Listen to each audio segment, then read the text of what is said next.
So before the NBA suspended its season in March, the Brooklyn Nets were already hit with a bunch of injury issues. The most important ones, of course, Kevin Durant, who we knew was probably not going to play this season, and then Kyrie Irving, who we knew was not going to finish the season with the Brooklyn Nets. So two major injuries right out the jump for the Brooklyn Nets.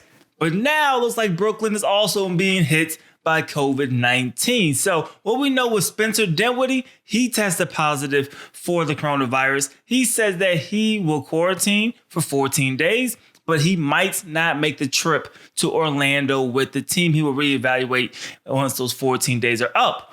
We now know DeAndre Jordan also tested positive, and he will not, already ruling himself out, he will not go to Orlando with Brooklyn. Instead, he will quarantine and he will stay home with his family the rest of the time. We also know that Wilson Chandler will not be going down to Orlando. He opted not to go down there because of the coronavirus as well. So with all of that said, you now have 5 players, which could essentially be a starting 5, right? Kyrie Irving not playing, Spencer Dinwiddie not playing, Wilson Chandler not playing, Kevin Durant not playing, and DeAndre Jordan not playing.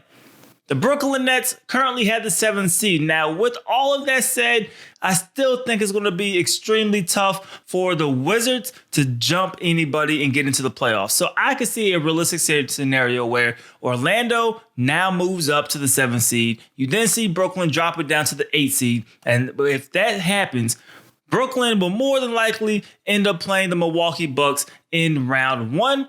And if that happens, I don't know, because Brooklyn doesn't have that many players. Yes, they have some okay guys that are still there, but their roster at this point is basically depleted. And that's why I'm saying Brooklyn is essentially sending their B team down to Orlando because they got rid of a starting 5's worth of talent.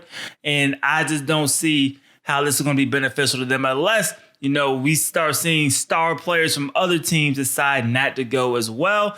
We'll ultimately see who ends up going or not. And then the next day or two, we'll see all of the transactions being finalized and who was going to go to Orlando and who was not going to go to Orlando. But for Brooklyn, things don't look good at all.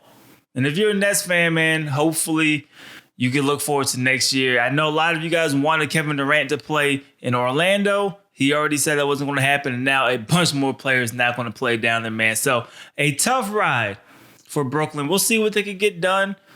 It doesn't look good, in my opinion. But you guys let me know how you guys feel about it in the comment section below. Do you think Brooklyn can still compete without those 5 players, or do you think they're basically just extending the season just to be out pretty early? Let me know you guys' thoughts and opinions in the comment section below. It's your boy DLloyd. I'm going to see y'all next time.